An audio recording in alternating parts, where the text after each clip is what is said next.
Greetings to the Santa Fe Youth Ambassadors. It's wonderful to hear about your group's activities, and I'll try to answer your very good questions as best I can. So here we go. Hi, my name's Maya. I was wondering, how do you prepare yourself or your students for auditions? That's a great question, Maya.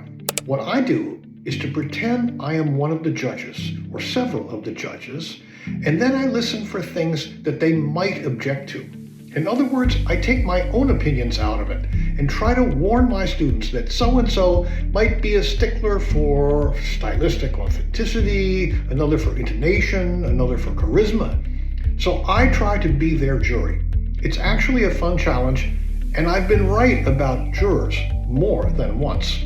Hi, Mr. Finckel. I'm so glad to hear that you're coming to play with Santa Fe Symphony.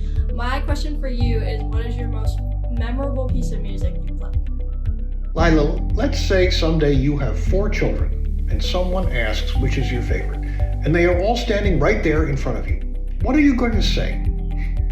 Chances are you'll say you love each one and that each is different in his or her own way. And that's exactly what I can say about pieces that I love, and there are many.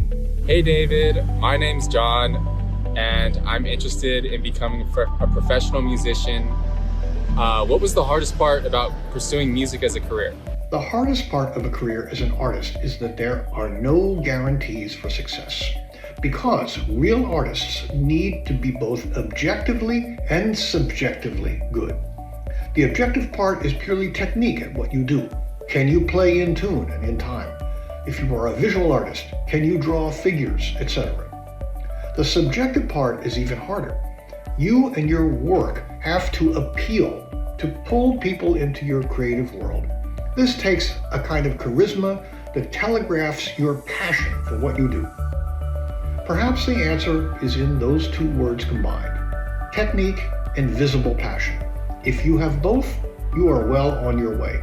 Hi David, my name is Norbu, and I have a question for you. If you hadn't become a professional musician, what career path would you have explored? Norbu, I can't really answer that question, because since I was about 6, I never thought about anything except being a musician. But I do have friends who were tempted in other directions, even during college years.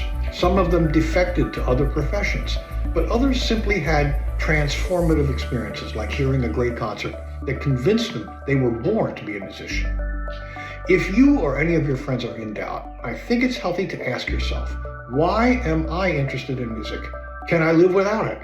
Am I ready to sacrifice everything to be a musician? Hello, my name is Yuiko Yamaguchi, and my question is, how can someone studying music in college make the most of their time there? This is a very important question. There is a tendency for students to lose valuable time and opportunities during college. I'm not sure why, but it's an urgent situation. The more you seek from your teachers, the more they will respect and remember you. The more friends you make, the more colleagues you will have down the road. These days, people are impressed with 90%, amazed at 100%, and blown away by 110%.